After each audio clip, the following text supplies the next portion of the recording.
Clínica Sircovisión del Dr. Jerónimo Lajara patrocina este programa. Vamos.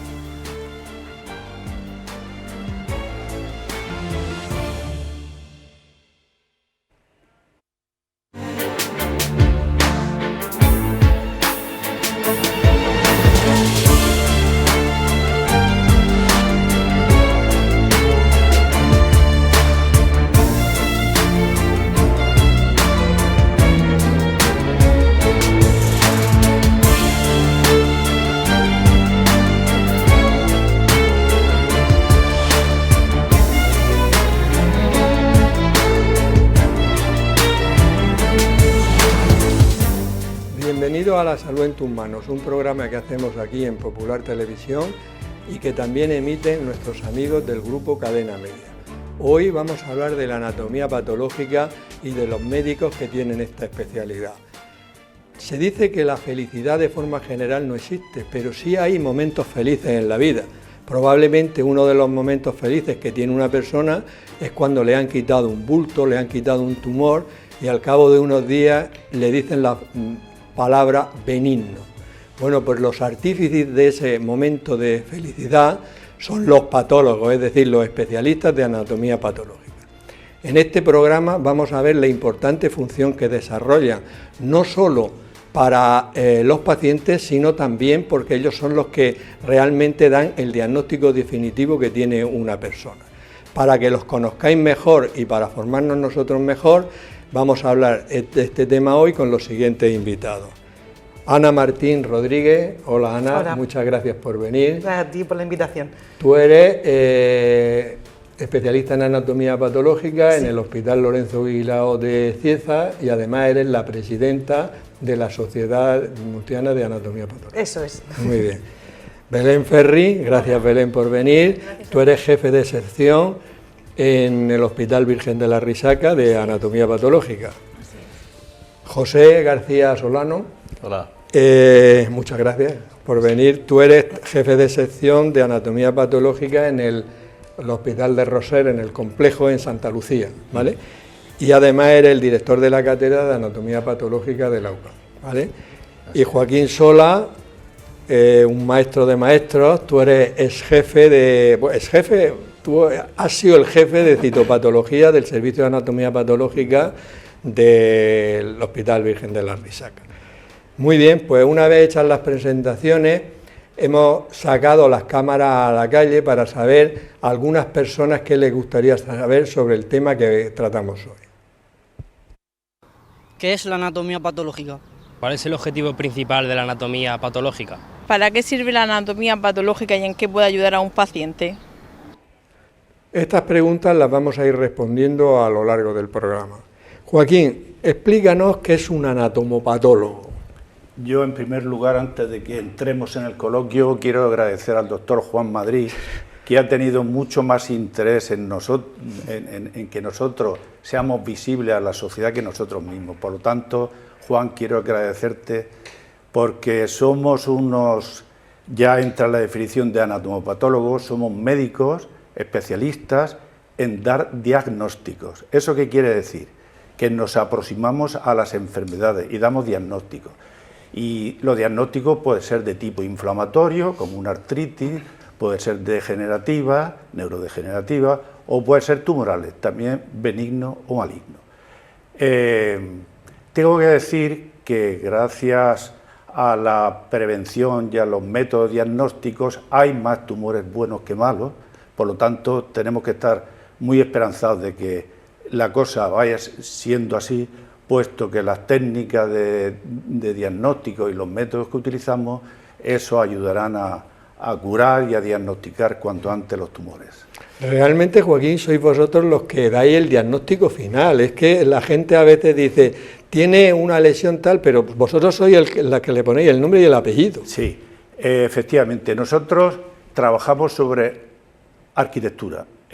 Nuestro cuerpo es un edificio que está compuesto por 50.000 millones, billones de células. Ese edificio tiene, los ladrillos serían las células.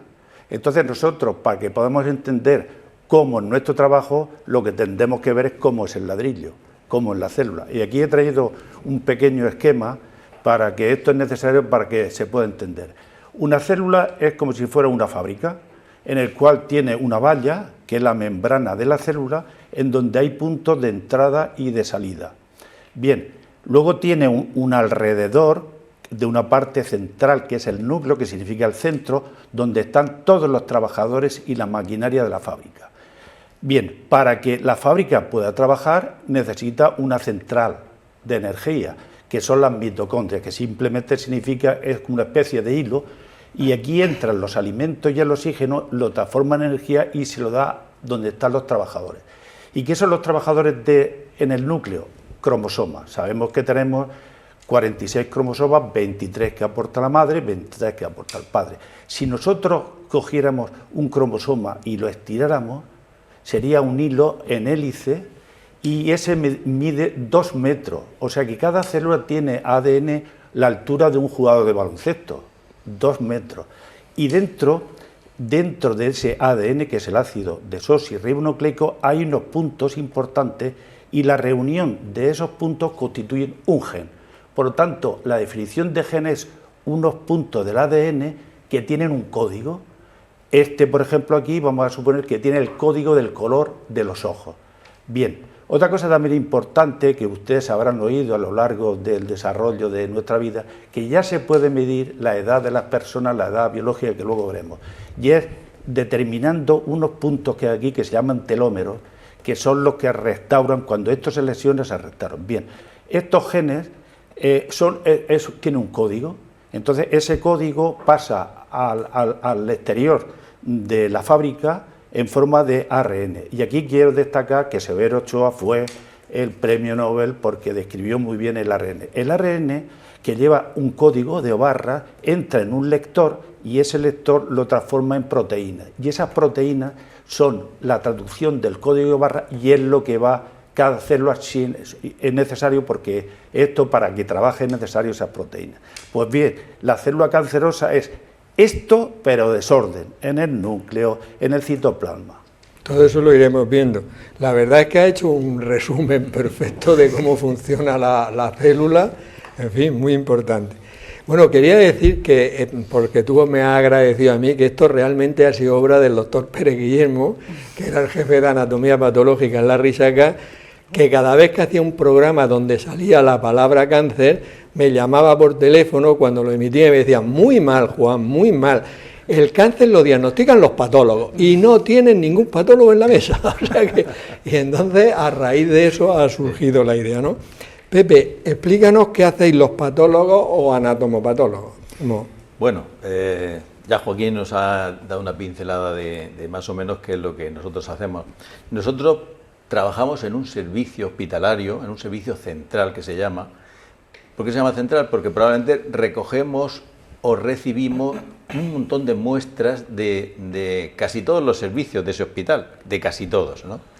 Entonces, esas muestras que pueden ser biopsias, piezas quirúrgicas con algún tumor, con alguna lesión, citología, la citología cérvico-vaginales o la citología de orina, las punciones que hacemos de bultos que se pueden palpar o bajo control ecográfico en radiología, incluso estudios autópsicos, que bueno, pues el patólogo hace autopsias, aunque no es un forense, ¿no? Hay diferencia entre la autopsia clínica y la autopsia judicial, ¿no? Pero en términos generales a nosotros nos llegan al servicio un montón de muestras que no son tubitos de sangre, no son tubitos de sangre que los metemos en una máquina y nos dan un diagnóstico, nos dan pues, el nivel que tenemos de colesterol, de glucosa, de triglicéridos, no. Esas muestras que nosotros recibimos de otros servicios, tenemos que, digamos, las vamos a procesar y vamos a tener que mirarlas en un microscopio para ver qué tipo de lesión tiene esa muestra que nos han enviado y hacer un diagnóstico y plasmarlo en un informe anatomopatológico. Ese es, digamos, en resumen, sería nuestro quehacer, ¿no? El patólogo diagnostica. Y en una cadena asistencial el diagnóstico es lo primero, lo más importante o lo principal donde hay que partir. Si no hay, el resumen sería, si no hay un buen diagnóstico, no hay un buen tratamiento para ese paciente. No cabe duda, sin diagnóstico no hay tratamiento bueno. Y has dicho una cosa muy importante que yo creo que muchas personas de la calle, luego tengo unas preguntas sobre eso, a veces piensan, bueno, ¿por qué un análisis complejo tarda un día? Y resulta que la anatomía patológica, que luego hablaremos, tarda 5 días, una semana, luego veremos por qué, pero lo que está claro es que el resultado no lo da una máquina. Cuando lo da la máquina puede ser muy rápido, cuando hay que procesar.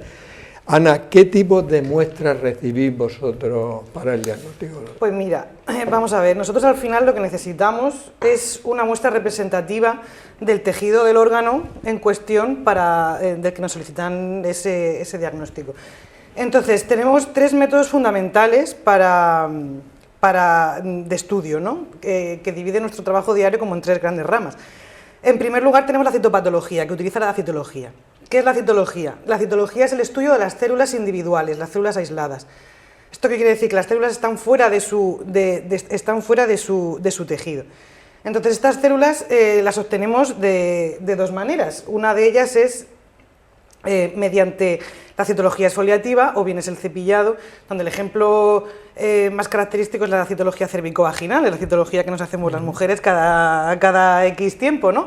Entonces aquí las células se desprenden de manera espontánea. Y luego tenemos otro campo, ¿no?, que es el de la citología aspirativa, donde ahí ayudamos un poco a las células a que se arranquen de su soporte, ¿no? Normalmente utilizamos una aguja que con una presión negativa arrancamos esas células de su soporte. Y esta técnica es lo que llamamos la punción aspiración, ¿no? Es la punción aspiración que pinchamos bultos o masas del cuerpo que ya puede ser palpable, es decir, que las palpamos nosotros con la mano, o bien con ayuda de alguna técnica de imagen como es podría ser el ecógrafo, ¿no? En este caso la punción la podría hacer el radiólogo o la hacemos nosotros. Lo que sí que quería dejar muy claro es que en este caso, en la citopatología, el diagnóstico que damos no siempre va a ser definitivo, de hecho casi siempre es orientativo. Va a necesitar ser corroborado posteriormente con la otra gran rama, que es lo que más abarca nuestro trabajo diario, que es la patología quirúrgica o la biopsia, ¿no? ¿Y qué es la biopsia? La biopsia es el fragmento de tejido o bien el órgano completo. Para estudiar, que un ejemplo que a mí me gusta, es más ilustrativo con ejemplos, ¿no? La vesícula biliar en un paciente que tiene múltiples cólicos biliares, ¿no? O el lunar que nos quitamos por razones estéticas o bien porque el facultativo nos lo ha recomendado, ¿no? Y por último, pero que ya lo ha comentado mi compañero Pepe, es el estudio post-mortem, ¿no? Las autopsias clínicas, pero que yo sí que quería remarcar la diferencia de la autopsia judicial, ¿no? Porque la autopsia judicial la manda el juez, ¿no? Y es en unas condiciones, ¿no?, para determinar la causa de una muerte, en unas condiciones un tanto violentas, ¿no? Y en cambio la autopsia clínica la pide el médico que atendió al paciente durante la vida y tiene unos objetivos asistenciales, ¿no? A veces es porque no está clara la causa de la muerte o bien para ratificar los diagnósticos. Que luego van a ayudar mucho en el futuro a otros pacientes. Exactamente, o sea, efectivamente, claro, tiene más objetivos aparte de ese, claro, también son docentes de investigación. De hecho, se valoraba mucho, creo recordar, no sé si ahora sigue así, que en los hospitales, un hospital para tener cierta categoría y tal, debería hacer un número de autopsias anuales mínimo, ¿no? Sí. Eso es así. Muy bien, pues nos lo has dejado muy claro, o sea, sí, ¿no? El tema de la célula, el tema de la biopsia son conceptos distintos. Belén, la verdad es que hemos comentado que los patólogos, las patólogas se os conoce poco. ¿Tú a qué crees que es debido que pase esto? Bueno, yo creo, es cierto, porque a poco que nos pregunten alguien a qué nos dedicamos y le digan la especialidad, pues a veces se quedan diciendo ¿y eso qué es? O antes de que lo digan ya le introduces tú el tema porque sabes que no saben de qué va nuestra especialidad. Yo creo que es por el escaso contacto que tiene el paciente con nosotros, con quienes damos ese diagnóstico o quienes hemos estudiado esa muestra que le han extirpado en el caso de que sea una biopsia. Nosotros emitimos los diagnósticos y los emitimos en un informe que luego va a consultar enseguida por sistema electrónico el médico peticionario del estudio. Dermatología, cirugía, oncología, digestivo, urología, etcétera. Todos los servicios médico-quirúrgicos que se nos puedan ocurrir que hay a nivel hospitalario. Entonces, es ese facultativo el que comunica al paciente nuestro diagnóstico.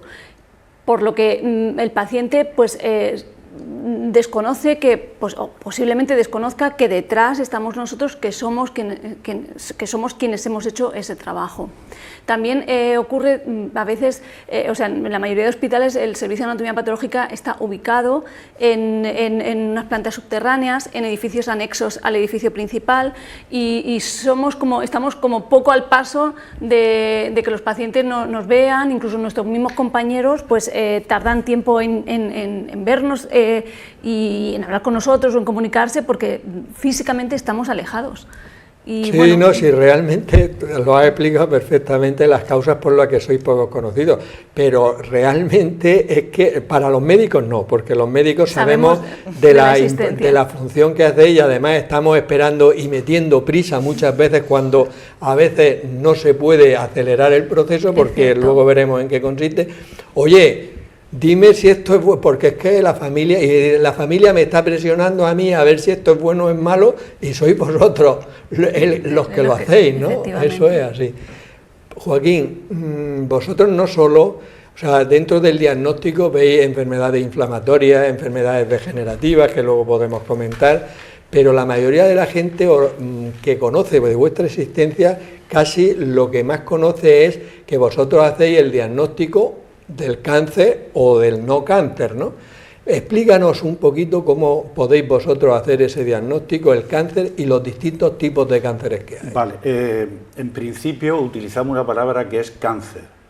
¿Y de dónde viene cáncer? Cáncer viene del griego cancros, que significa cangrejo.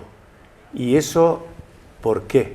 Esa terminología, porque los griegos, cuando veían un tumor, veían que el tumor era duro y que tenía unas extensiones como una especie de patilla que simulaba un cangrejo. De ahí viene la palabra cáncer, cancros, cangrejo.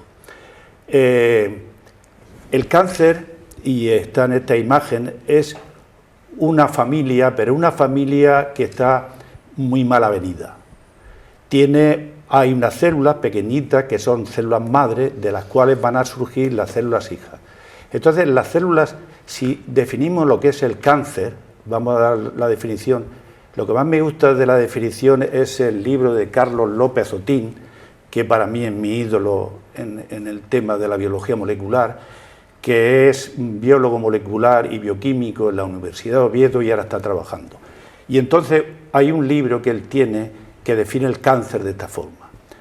El cáncer es una familia donde las células son egoístas. Las células del cáncer van, como si dijéramos de manera convencional, van a su bola. No quieren saber una de otra y van a su bola.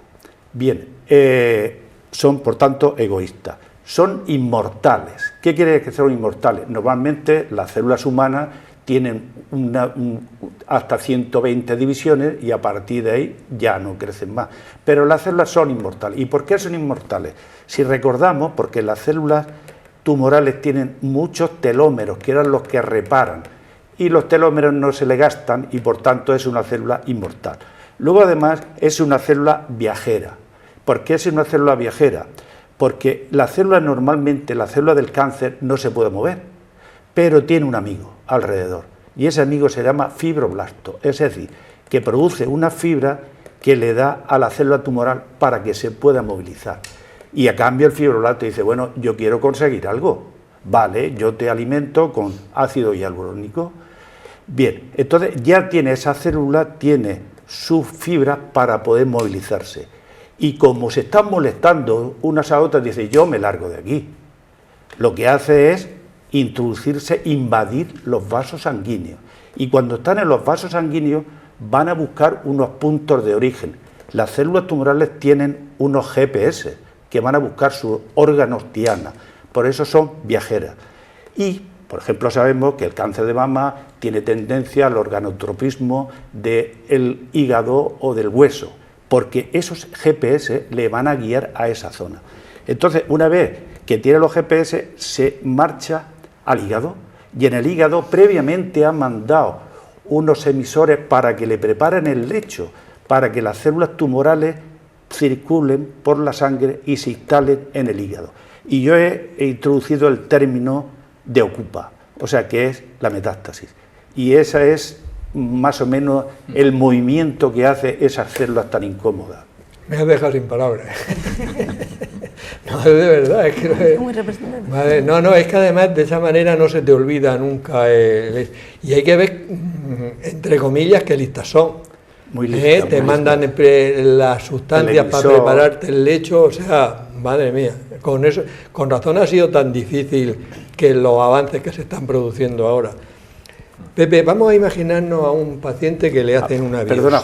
Perdona Juan, es que me había hecho una segunda pregunta, porque habrán oído por ahí que hay distintos tipos de cánceres. Esto Sí, también es necesario. ciertamente. Vale, entonces los tumores malignos que surgen de los epitelios es lo que nos recubre, la piel, la mucosa del intestino, la mucosa del estómago, esos son epitelios, que significa por encima de. Pues todos los tumores que surgen de los epitelios los llamamos carcinomas, pero los epitelios no se pueden mantener, necesitan unos tabiques, unos soportes, y eso es el estroma. Pues los tumores que surgen del estroma se llaman sarcomas. Luego tenemos los ganglios, que un ganglio normal tiene la forma de una habichuela. Cuando un ecografista ve un ganglio que tiene más de 1 centímetro y es redondo, se pone inquieto. ¿Y por qué se pone inquieto? Porque han proliferado las células y corrigen esa forma que tiene. Y aquí surgen los linfomas. Ya habrán oído decir que hay linfoma Hodgkin y linfoma no Hodgkin. Simplemente el Hodgkin es porque hay una célula que tiene 2 núcleos que se miran una a otra como si fuera un espejo. Y por último estos serían los tumores sólidos y los tumores líquidos, que son las leucemias, que se producen en la médula de los huesos, marchan a la sangre y entonces vemos las células tumorales sueltas, el líquido, leucemia. Sigo sin palabras. Pepe, vamos a imaginarnos a un paciente que se le hace una biopsia, ¿vale? Está en la 5ª planta, un paciente, una biopsia de un nódulo. ¿Y qué camino sigue esa muestra hasta que se da el diagnóstico? Bueno, pues esa muestra, como hemos dicho, vamos a recibir de muchísimos servicios del hospital.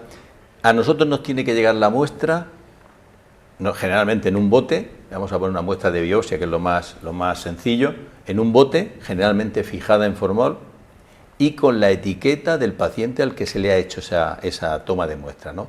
Y nos tiene que llegar otra cosa, que es la petición del clínico que nos ha mandado esa biopsia, ¿no? O sea, que tiene que llegarnos 2 cosas. La petición, que puede ser en hoja física, o la petición electrónica, ahora con la intranet que tenemos, pues bueno, pues el N nos puede llegar.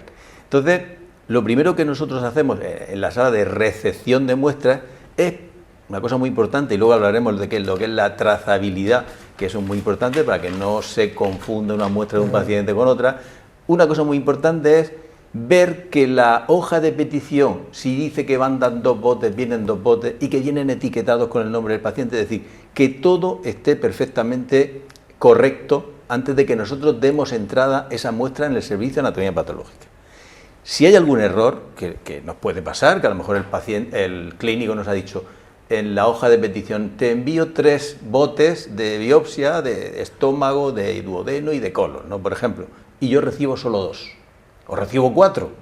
Eso es un error que nosotros no sabemos a qué es debido, entonces devolvemos toda esa muestra al servicio de origen y que ellos solucionen el problema. Es decir, que cuando entre una muestra de anatomía patológica tiene que estar perfectamente etiquetada la muestra con el nombre del paciente y la hoja de petición. Una vez que eso ya le asignamos un número, lo metemos en nuestro PAWIN, que es en nuestro sistema de contabilizar todo esto, y va a la sala de inclusión. La sala de inclusión es, digamos, incluimos la muestra en una serie de cassettes pequeños. Esos cassettes hacemos la descripción también de la muestra, macroscopia, hacemos digamos una descripción macroscópica. Recibimos 3 fragmentos o 4 fragmentos que miden tanto por tanto, tal. Una descripción macroscópica somera, se mete en un cassette y ya a partir de ahí pasa, digamos, al territorio de los técnicos de anatomía patológica. Es decir, la inclusión de esa muestra va a pasar por un procesador automático, va a ser incluida en parafina, unos bloques de parafina, para que luego se puedan cortar en los microtomos que tenemos ahí en el laboratorio central, y luego esa loncha de 4 micras que cortamos con los microtomos, ponerla en un cristalito como este que hay aquí, que se va a teñir con las técnicas habituales, hepatosilina eosina, que es la técnica que se utiliza todavía desde hace un montón de años, y ese porta, que ya está teñido con hematoxilina eosina, ya está para mandarlo al despacho del patólogo, que es el que con el informe de petición va a mirarlo al microscopio y va a hacer el informe anatomopatológico. O sea que todo ese proceso, sobre todo el procesamiento del tejido para que se pueda cortar y teñir y que el patólogo lo pueda mirar al microscopio, pues normalmente suele tardar 2 días, 2 días, si la cosa es muy urgente, máximo 2 días. Si es una pieza quirúrgica que tiene 20 cristales, 20 muestras que hemos incluido, pues tarda a lo mejor 4 días o una cosa así. Es decir, que no es el tubito de cristal, que es la maquinita que sale a la hora o 2 horas el estén. Entonces, yo quería resaltar aquí también la labor del técnico de anatomía patológica. Sí, te lo iba a comentar, porque cuando estaba hablando, digo, y llegan los técnicos que son la que la ponen tal. Entonces, esa labor del técnico... otro grupo de personas. Sí, exactamente. Ese grupo de personas que van a participar en digamos, en el trabajo de la muestra para que nosotros luego podamos verla, esa inclusión de la muestra, ese corte, esa tinción, eso es fundamental y que va a repercutir tremendamente en la calidad del diagnóstico que dé el patólogo. Hay veces que hay muestras que están mal procesadas por cualquier motivo y nosotros luego no podemos ver y dar un diagnóstico correcto. O sea que el trabajo del técnico yo creo que es fundamental para esto. En nuestra sección Palabras de Médicos, nuestro profesor de latín y griego Juan Carlos Ferri y nuestra experta en traducción Mariluz Soler nos van a decir el origen de varias palabras relacionadas con el tema de hoy. Muy buenas, en el programa de hoy vamos a hablar de la anatomía patológica y de la histología. Muy bien, pues te empiezo yo explicando el origen de anatomía. Está compuesta por 2 términos griegos, ana, que significa de abajo arriba, y tomé, que en griego es corte.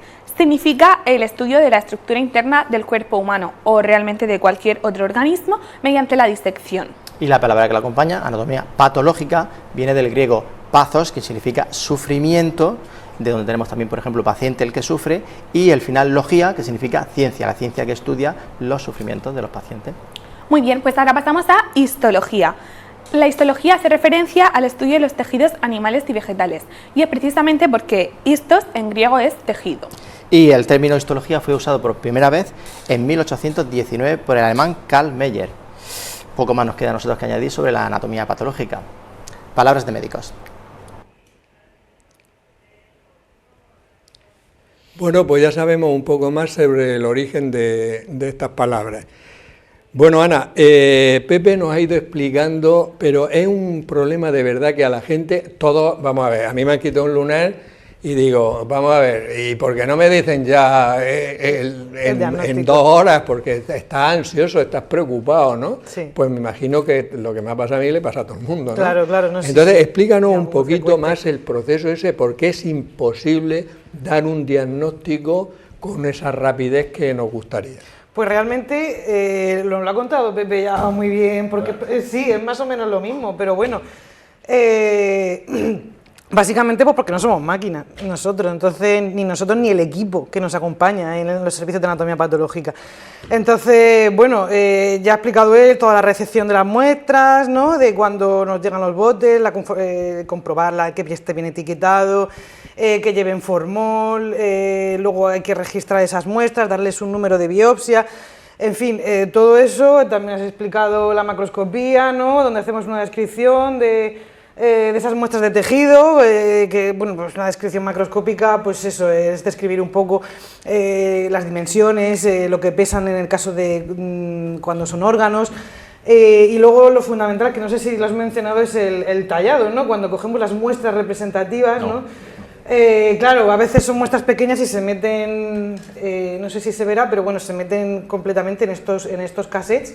Y si no, lo que tenemos que hacer es efectuar cortes con el bisturí de esas muestras, si son de gran tamaño, que sean representativas, que nos vayan a ayudar o que vayan a ser suficientes para poder realizar el diagnóstico, ¿no? Y entonces describimos también, en el caso de que haya lesiones que se vean, las describimos también y tomamos esas muestras que meteremos posteriormente en estos cassettes. Estos cassettes después pasan un primer procesado, ¿no? Es un primer procesado en el que sufren una deshidratación. Entonces pasan por una serie de alcoholes de diferente graduación para después incluir los fragmentos que hemos metido nosotros aquí en parafina. Entonces nuestros compañeros técnicos, como tú ya has dicho, son los encargados de añadirle parafina para que quede el tejido embebido en esa parafina. Entonces se transforma, digamos, en un bloque duro. No, ese bloque duro, ellos mismos, nuestros compañeros técnicos, se lo llevan y, bueno, este sería el resultado, ¿no? Este sería el resultado de lo que quedaría después del parafinado. Y con unas máquinas que se llaman microtomos, ellos hacen unos cortes de micras de grosor, que quedan unas láminas finitas, finitas, finitas, que se depositan sobre unos portaobjetos de cristal, que son estos, y quedaría de esta manera, antes del segundo procesado que tiene que sufrir la muestra. Entonces, una vez que tenemos estos portas, hay unas máquinas que ya están preparadas para ello, donde se colocan todos estos portaobjetos, para sufrir un segundo procesado, un segundo procesamiento donde se desparafina la muestra para quitarle esa parafina que le hemos puesto para poder cortarla, se hidrata y se le añade un colorante, ¿no? Que normalmente es la hematoxilina eosina, que es lo que utilizamos nosotros para ver al microscopio, y finalmente se vuelve a deshidratar y hay que hacer un montaje para poderlo ver bien al microscopio y que el resultado final sea este. Tenemos que realizar el montaje, que también antes se hacía manualmente, pero ahora ya hay máquinas que lo hacen, en el que se coloca como un pequeño cubre, que puede ser de film o de cristal, y ya quedaría lo que es el portaobjetos, que es lo que nos pasan a los patólogos para poder hacer el estudio histopatológico y el diagnóstico. O sea que, como se ve, es un proceso laborioso, largo, en el que participan distintas personas, y aunque algunas cosas las habéis automatizado, por decirlo de alguna manera, todavía hay muchísimas cosas que tenéis que hacer manualmente. Y eso, claro, o sea que eso es lo que justifica la tardanza a veces. Son muchos pasos. Belén, ha comentado algo Pepe sobre la trazabilidad, pero esto es un tema que preocupa mucho a cualquier persona, que le hagan una biopsia, que le hagan una citología. O sea, ¿cómo sé yo que el lunar del cual me han dado el diagnóstico es mi lunar y no el lunar de otro? Que eso puede tener mucha importancia. Entonces, dile a las personas que nos estén viendo, o sea, cómo esto no puede fallar. ¿Me pasas el bloque, Ana? Sí. O el cassette vacío. Bueno, efectivamente esto tiene la trazabilidad de la muestra o la identificación, y debe estar garantizado desde el servicio de origen. Si seguimos con el ejemplo del lunar, si a ti te han extirpado el lunar el dermatólogo, pues en el servicio de dermatología el lunar, como ha dicho Pepe, se introduce en un frasco en formol y debe ser correctamente etiquetado con los datos de filiación tuyos, nombre y apellidos, número de seguridad social, número de historia clínica, datos correspondientes a la extirpación de la muestra, es decir, qué tipo de muestra es, y número de muestras, es decir, si te han quitado un lunar, pues identificando que la muestra es una unidad. Entonces, este bote debe ir, como ha dicho Pepe, ligado a una petición, la petición del facultativo que quiere que se estudie esa muestra. Pues de toda la vida esa petición era con un volante, un folio físico, que había que rellenar unos datos básicos, aparte de los datos de filiación, pero ahora ya el 99% de las peticiones son electrónicas. Entonces, aquí entra otra vez en la función del técnico, que es el que se encarga de, cuando esa muestra llega a la recepción de muestras del Servicio de Anatomía Patológica, corrobora que tiene el frasco con esa muestra de ese paciente y una petición electrónica con los mismos datos, con el mismo tipo de muestra, con todos los datos de filiación iguales e idénticos para hacer esa correlación. Cuando eso se da por bueno, se da por afirmativo esas dos muestras, la petición electrónica y la muestra, se registra, y el proceso de registro supone dar un número y una letra, que es consecutivo desde que empieza el año en todos los servicios de anatomía patológica. La muestra, cuando ya se talle, durante el procesamiento, han dicho los compañeros que iría en este bloque, y aquí en esta parte del bloque es donde va el código, la referencia, podéis ver que hay un código QR y el número o el registro va precedido por el año en el que estamos, por una letra que hace referencia a si la muestra es una biopsia llevaría una B, si es una citología llevaría una C, si es una punción llevaría una P, si es una autopsia lleva una A, o etcétera, o según tengamos muestras, habitualmente son esas, y después va seguido de un número que es correlativo, pero ese número es único de esta muestra y de este paciente en concreto. Entonces, desde el minuto 1 en que se registra esta muestra, va ligada a ese número, y ese número pase por el laboratorio que pase, este bloque con ese lunar, pase por el laboratorio que pase y sufra los procedimientos que tiene que sufrir hasta que llegue a la mesa del patólogo y hasta que se acabe el estudio y se archive la muestra, vamos a estar hablando de ese número de referencia que es único de ese paciente y de esa muestra. Desde el principio, desde que entra al servicio de anatomía patológica hasta que se archiva la muestra. Y una vez se ha cumplido el primer paso que ha comentado Pepe, de corroborar que los datos son correctos, no debe haber fallo, puesto que va correctamente referenciado y registrado con un número. O sea que podemos estar seguros de que las cosas, la trazabilidad se mantiene, porque si no se detectaría. Sí. Joaquín, por poner un ejemplo, veamos por ejemplo una mujer, se nota un bulto, va al ginecólogo, se le hace una mamografía, una eco, se piensa que hay que hacer una biopsia por las características que da en la mamografía, ¿no? Entonces, esa biopsia, aunque luego siempre las vaya a analizar vosotros, pero la hace el patólogo, la hace el ginecólogo, ¿qué criterios seguís? Si es más grande... Sí, bueno, cuando se habla de una biopsia hecha con una aguja, normalmente le hace quien lo ve. ¿Quién está viendo esa lesión en la mama? El radiólogo.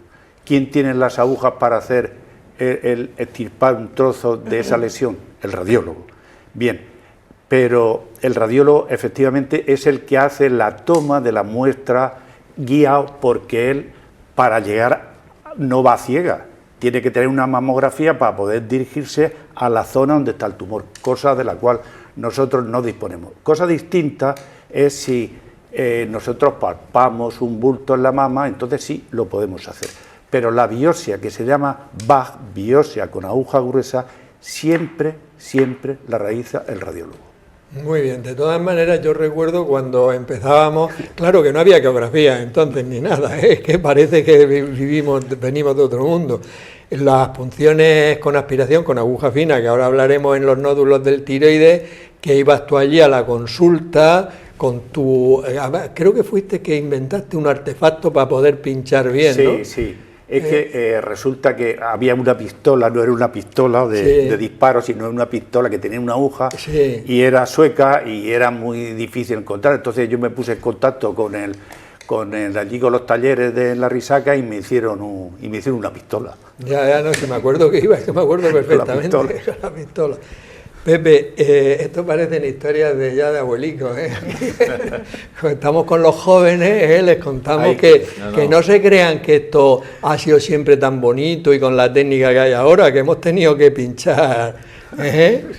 Vamos a ver, Pepe. Joaquín, con los esquemas que nos ha sacado ahí, realmente parece como muy fácil distinguir un tumor benigno, por ejemplo un fibroadenoma, que es benigno, de un cáncer de mama. Pero ¿es tan fácil o hay casos complicados? Bueno,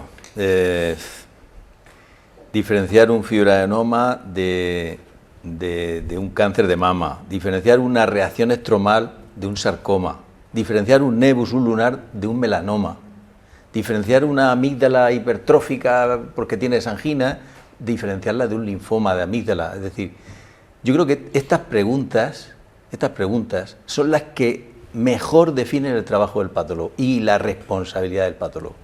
Yo creo que esto es lo esencial, lo más importante de nuestro trabajo. Es decir, y por supuesto los que tenemos residentes, donde más hincapié hacemos en que no se pueden confundir nunca en confundir una lesión benigna de una lesión maligna. Eso tiene que ser así. De hecho, hay otros tipos de analíticas, por ejemplo, una analítica de PSA. Tengo el PSA alto. Parece que esto es una sospecha de que pueda ser un cáncer de próstata. Vale. Te haces una radiografía de pulmón. Tiene una mancha aquí. Esto es una sospecha de que puedas tener un cáncer de pulmón. Sospecha.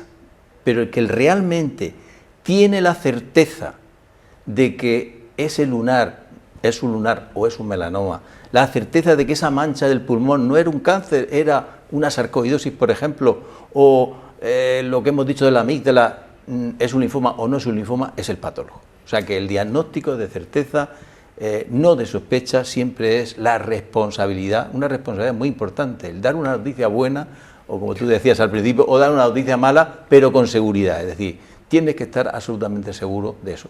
Yo creo que la gran mayoría de las lesiones que nosotros diagnosticamos a diario, no es difícil diferenciar benigno de maligno.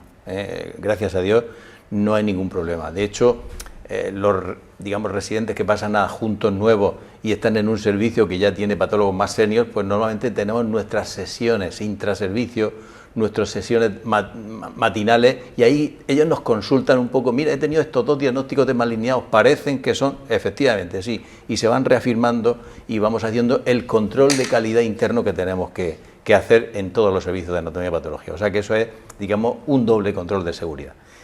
Pero todos los patólogos sabemos, incluso vosotros los clínicos sabéis, que hay lesiones difíciles de diagnosticar.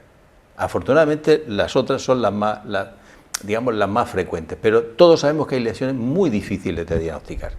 Son lesiones las lesiones benignas, que se han irritado mucho porque han tenido una infección, una inflamación, una reacción, por lo que sea, que simulan malignidad. O, por ejemplo, las lesiones que tú las ves y dices, esto es benigno, y tú lo conoces perfectamente, los tumores endocrinos, y luego el comportamiento ha sido de malignidad, han hecho una metástasis sin saber por qué. O los tumores que tienen un comportamiento mixto, ¿no? Ni son benignos del todo, ni son malignos del todo, de malignidad intermedia que se llaman, ¿no? Todo ese grupo de lesiones, pues efectivamente todos los servicios de anatomía y patología tenemos ese tipo de lesiones, si no a diario, pues de vez en cuando, ¿no? Entonces son las típicas lesiones que les hacemos más técnicas especiales, más técnicas de inmunistoquímica, determinaciones moleculares, ahora ya que las tenemos, que las consultamos entre nosotros en la región, que las consultamos incluso con expertos nacionales, a lo mejor una vez al año, 2 veces al año, este linfoma, esta lesión que no sabemos muy bien si es un sarcoma o no, lo voy a consultar con fulanito de tal que es experto en sarcomas, o incluso expertos internacionales. Quiero decir que cuando nosotros no estamos absolutamente seguros de que una lesión es benigna o maligna, que eso pasa muy pocas veces, el paciente puede estar seguro de que esa lesión la vamos a consultar con expertos nacionales o internacionales para salir de la duda. O sea que en eso no hay ningún problema. No, pero a mí, como posible usuario en un futuro de un tema de anatomía patológica, realmente me parece importantísimo lo que has dicho, porque esto le asegura a las personas que nos están viendo de que el diagnóstico que se da es un diagnóstico de certeza. Exacto. Y que si uno necesita consultar, no se le caen los anillos por consultar, y que de hecho es lo normal. Exacto. Que se hace, ¿no? Consultar. Exacto. Sí, señor. Muy bien. Así es. En nuestra sección Me lo compro, me lo como, no me lo compro, no me lo como, nuestros nutricionistas, director de Plan Mediterráneo, Pedro Lillo e Irene García, nos van a hablar hoy del surimi. El surimi, los típicos palitos de mar. Me lo compro, me lo como, no me lo compro, no me lo como. He escuchado a algunas mamás en el cole que, bueno, a veces los niños no son muy amantes del pescado, entonces recurren a este tipo de productos, al surimi, como sustitutivos del pescado. ¿Qué opinas de esto?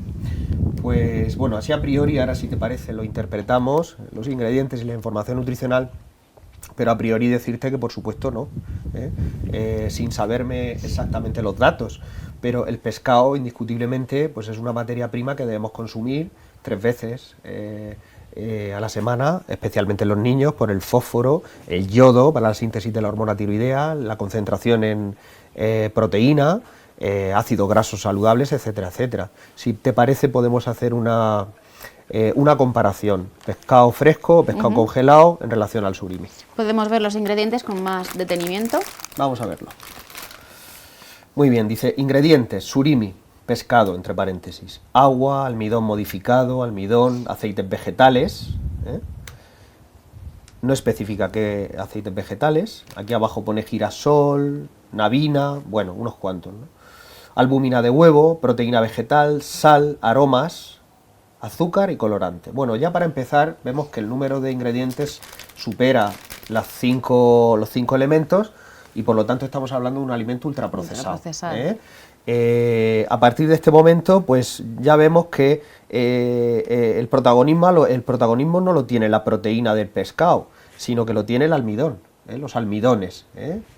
Y a continuación vamos a leer la información nutricional y lo vemos. Valor energético, 103 kilocalorías, no es muy calórico, piensa que una sardina, por ejemplo, un pescado azul medio, tiene unas 150 kilocalorías por 100 gramos. Las grasas 2,8, de los cuales saturadas 0,4, el perfil lipídico no es malo. Hidratos de carbono 11 gramos, de los que azúcares son 2 gramos. Bien. Recordarte que el pescado fresco no tiene hidratos de carbono contenido, es decir, que esto es una adición de carbohidrato en forma de almidón y en forma de azúcar, pero no estaba en el pescado originario. De proteína tiene 8 gramos y de sal 2 gramos. Un pescado suele tener de 18 a 20 hasta 22 gramos de proteína de alto valor biológico por 100 gramos de producto, esto tiene 8. Y luego tiene 2 gramos de sal, que es una barbaridad, es mucha cantidad de sal. Piensa que una persona, un adulto sano, puede consumir hasta 4 gramos de sal al día. En las guías nos aparece como el tope de consumo de sodio al día. Entonces, vemos que es un producto que se elabora fundamentalmente con almidones para dar textura, para dar esa consistencia, esa textura, con pescado que no se puede lógicamente comercializar como pescado fresco, pescado congelado, es decir, muchas veces son pues los desperdicios, digamos, entre comillas de pescado o pescado sobrante, se moltura, se tritura, se le echa sal y especias, en este caso almidones, y se le da esta forma, ¿no?, que es llamativa y que los críos ciertamente pues les llama la atención. La textura es gelatinosa y por lo tanto pues los críos tienen gusto por esto, ¿no? Pero realmente no se puede bajo ningún concepto relacionar con un filete de pescado, sea el que fuere, ya sea blanco, semigraso o graso. Entonces, si podemos evitarlo, claramente preferimos el pescado. Sin duda alguna, no es comparable. Y luego, pues si en Navidad o en cualquier cumpleaños o cualquier celebración se hace un cóctel, si se le echan una ensaladilla y se le echan unos tacos, unos cortes de palitos de surimi o de cangrejo, como tú bien has dicho, pues no hay inconveniente, pero desde luego no es un producto que pueda sustituir a ningún tipo de pescado ni para estar tomando diariamente. Por lo tanto, podemos comprarlo y comerlo, pero con puntualización. Con puntualización. Puntualmente. En cualquier caso, yo no lo tendría en casa. Evitamos comprarlo tentaciones. Exclusivamente para un día concreto que hagamos una ensaladilla de marisco y poco más. Casi mejor que no lo compro y no me lo como. Y no me lo como. Bueno, no puedo estar más de acuerdo con nuestro nutricionista Pedro Lillo e Irene García, porque realmente cuando uno quiera comer pescado, que coma pescado, que es lo que se debe de hacer. Vamos a seguir con nuestra anatomía patológica. Ana, vamos a imaginarnos que tú has visto una muestra y la has diagnosticado que esa señora, esa mujer, en principio, porque es mucho más frecuente en la mujer, tiene un cáncer de mama. Pero luego los cánceres de mama no vale decir cáncer de mama. Ahí todo el mundo ya sabe que hay muchos tipos y además con un pronóstico distinto y con un tratamiento distinto. ¿Qué hacéis para tipificarlo mejor? ¿Qué es la inmunohistoquímica? Voy a intentar resumirlo. Porque esto es un mundo. Claro, es que esto es un mundo. Habrá un libro de esto, bueno, y muchos y muy gordos. Además. Vale. Entonces sí, es verdad, la inmunohistoquímica, vamos a ver. Resumiendo, es una reacción anticuerpo-antígeno, ¿no? El anticuerpo es una molécula que se va a unir al antígeno. ¿El antígeno dónde está? En la célula. Entonces, cada técnica inmunohistoquímica va a ser un anticuerpo que se va a unir a un antígeno. Entonces, ¿esto qué nos permite? Bueno, nos permite muchas cosas, ¿no? A veces conocer la estirpe celular, ¿no? O ver, por ejemplo, en un linfoma, para ver los linfocitos, saber si es T o si es de estirpe T o es de estirpe B, pues utilizamos la inmunohistoquímica. Entonces, en este caso, ¿no?, que tú me preguntas del cáncer de mama, es verdad que el cáncer de mama hay diferentes subtipos y está subclasificado, y entonces tienen un comportamiento biológico que puede ser más o menos agresivo en función de la expresión de determinados marcadores inmunohistoquímicos, que son los que utilizamos de rutina cuando nos enfrentamos a un carcinoma de mama. En el cáncer de mama concretamente se utilizan los receptores de estrógenos, los receptores de progesterona y el Herceptest, ¿no? Son los más. Luego también está para ver el índice proliferativo, en fin, pero el índice proliferativo es con la el Ki-67 de células que se están proliferando en el tumor en ese momento.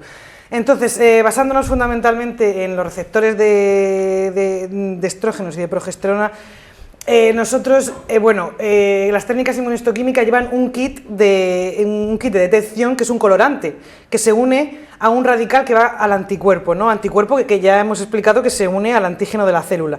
Entonces así da un color que es lo que vemos al microscopio y lo que nos permite a nosotros interpretar, ¿no? Esa expresión en la célula de esa inmunohistoquímica. En el cáncer de mama, ¿qué es? Pues es un porcentaje que damos de expresión, de expresión de hormonas o de estos marcadores inmunohistoquímicos que nos permite subclasificar el cáncer de mama. Este es el ejemplo que me has preguntado, del cáncer de mama, pero claro, por ejemplo, también la inmunohistoquímica nos ayuda al diagnóstico infinitas veces. De muchos tumores. ¿Vale? Claro. De muchos tumores que no sabes... Y el triple negativo ese sí. Que la gente le tiene mucho miedo por algo, pues es triple negativo porque no tiene receptores. Porque claro, no expresa nada. No expresa nada. No tiene expresión de receptores ni de estrógenos, ni de progesterona, entonces no puede... Porque claro, dependiendo, puede llevar un tratamiento antes de la cirugía, ¿no? Ya. Que va dirigido. Entonces, si no expresa receptores de estrógenos ni de progesterona, no se pueden dar tratamientos hormonales. Muy bien. Belén, me imagino que todas estas determinaciones que ha comentado Ana que se hacen, eso es porque tiene una gran importancia clínica y pronóstica. ¿Cuál sería esa importancia? Bueno, fundamentalmente nosotros todos esos marcadores ayudan hoy en día, además de, como ha dicho ella, para realizar un diagnóstico y filiar un tumor, sirven para establecer estrategias de tratamiento, de pronóstico también, pero sobre todo hoy en día de tratamiento. Es necesario a muchísimos de los tumores que tenemos hoy en día en la mesa, el realizar una serie de marcadores que van a ayudar al clínico, pero sobre todo al oncólogo, tanto pediátrico como de adulto, de establecer una estrategia terapéutica y elegir el mejor tratamiento para esos pacientes. O sea que realmente no es una cosa de entretenimiento por curiosidad de poner, este tiene receptores de estrógenos, de progesterona, el Ki-67 tal, ¿no? Sino que eso va a tener luego una implicación clínica y pronóstica muy importante. Y de tratamiento. Y además tenemos que estar sujetos a unas normas internacionales que las establece la OMS, la Organización Mundial de la Salud, y tenemos que establecer esos diagnósticos, tienen que estar ligados, estar firmados, tiene que salir en el informe con una serie de marcadores que nos obligan a que estén ahí en el informe y a clasificar a los tumores para luego tratarlos de la mejor manera posible. Muy bien. Joaquín, como nos queda poco, aunque luego avanzaremos en otras cosas, pero sé que tienes mucho interés porque realmente es muy importante y más importante para ti y para mí por nuestra edad, ¿no? Que nos hablara, que como vosotros estudiáis los tejidos, las células, el envejecimiento, hablamos de edad biológica y hablamos de edad cronológica, pero para retrasar la edad biológica, ¿qué recomendaciones daría? Y esto vale para todas las personas que nos estén viendo, a la población en general, con la idea de retrasar la edad biológica. Bien, a lo largo de mi trayectoria profesional, a mí me ha llamado la atención cómo personas de la misma edad tienen células, unas tienen más células viejas que otras. Y la pregunta, ¿qué es lo que ocurre? Y esto yo creo que este esquema puede resolverlo. Nosotros tenemos, el cuerpo humano tiene dos edades. La edad cronológica, que es, nacemos, aquí puesto un chupete, y morimos. Esa no podemos intervenir. Nacemos y morimos y no podemos intervenir. Y la otra es la edad biológica. Y la edad biológica es la siguiente. Es la edad de las células. Lo que yo veía que una persona tenía distinta vejez en las células. Bien, nosotros aquí ha representado en azul los defensores, que son los bomberos, y aquí tenemos las células.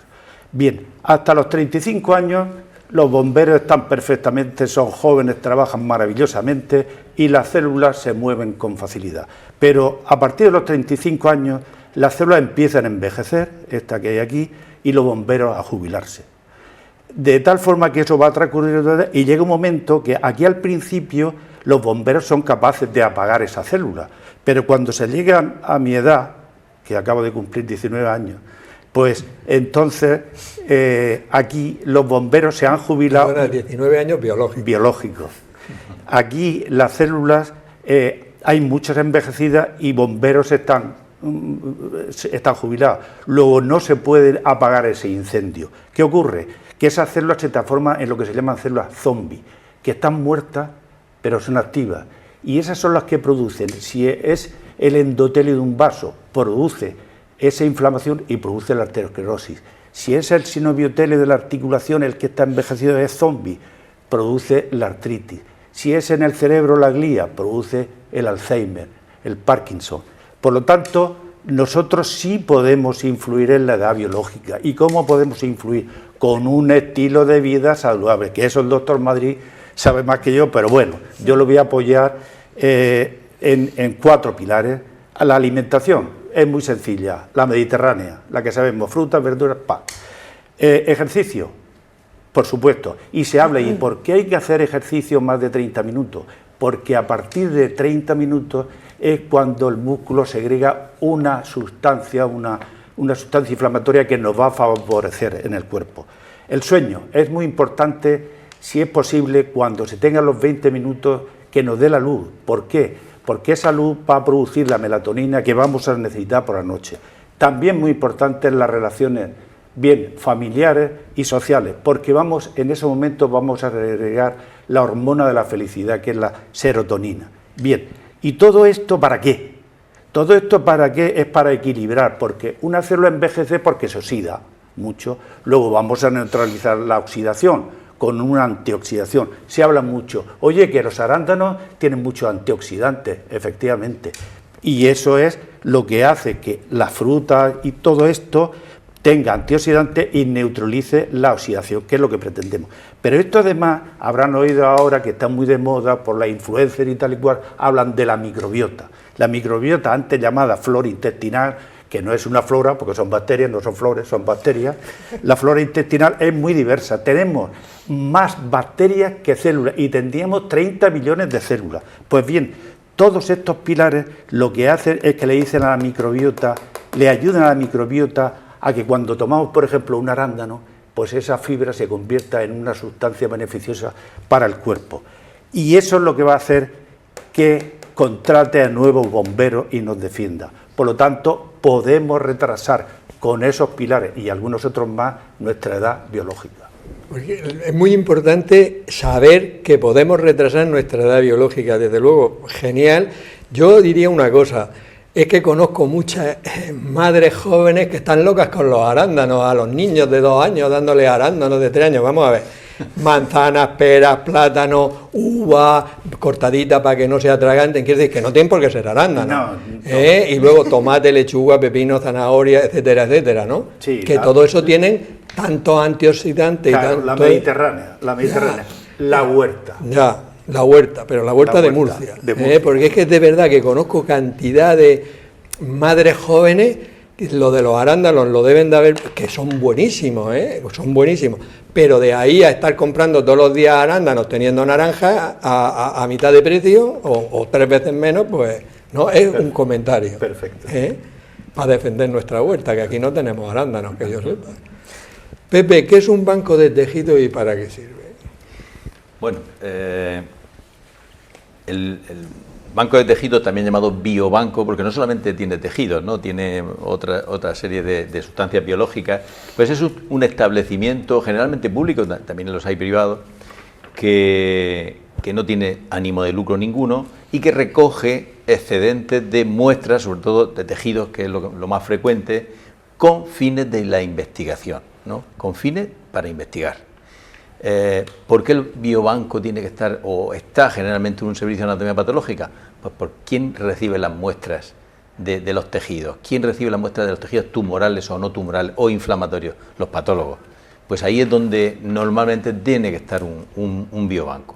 Yo me gustaría hacer un reconocimiento aquí en este programa al doctor Miguel Pérez Guillermo, porque primer biobanco que se inauguró en la región de Murcia en el 2003 fue en el Hospital Santa María del Rosell, por iniciativa del doctor Miguel Pérez Guillermo, que en ese momento era jefe de servicio de anatomía patológica de ese hospital, ¿no? Tú estarías a lo mejor de residente allí, probablemente, no lo sé. Y entonces, pues, este biobanco que empezó a funcionar desde el año 2003, pues ha colaborado en investigaciones, por ejemplo, del CENIO. Este biobanco estaba en red en aquel momento con los biobancos nacionales del CENIO, del Centro Nacional de Investigaciones Oncológicas, ¿no? Entonces, pues hemos colaborado con nuestras muestras de Cartagena, de pacientes de Cartagena, hemos colaborado pues con más de 20 proyectos del CENIO, casi todos ellos a nivel nacional, y 15 proyectos nuestros propios del doctor Pablo Conesa, de Miguel Pérez Guillermo, de Ginés Luengo, y que yo creo que potencia muchísimo la investigación biosanitaria. Es fundamental para la investigación. Muy bien, se lo agradecemos a nuestro amigo Miguel. Nada, 30 segundos para que me diga una cosa, Ana, porque es que ya llevamos una hora. Vale, lo que tú me mandes.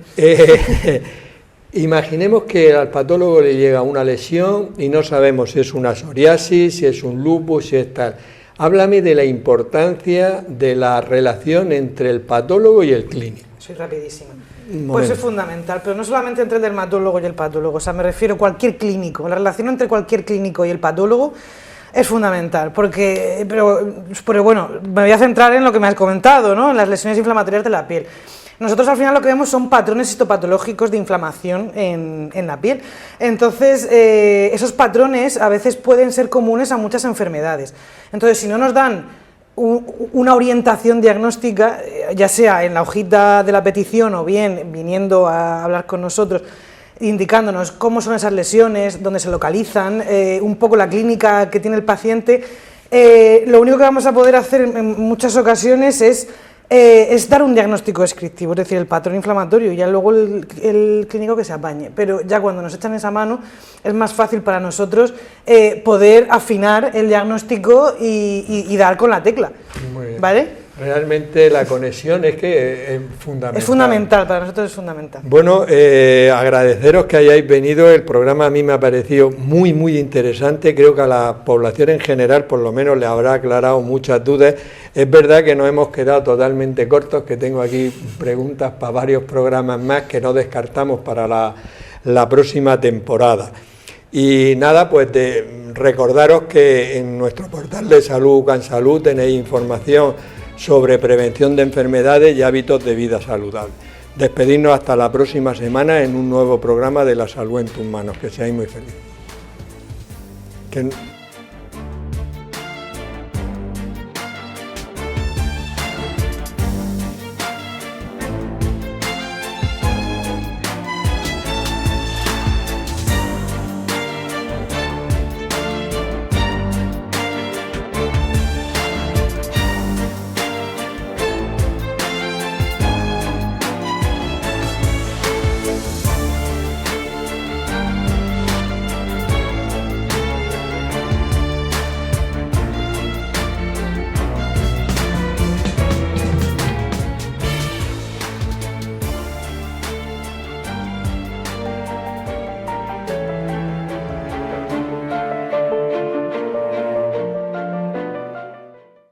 Clínica Sircovisión del Dr. Jerónimo Lajara patrocina este programa.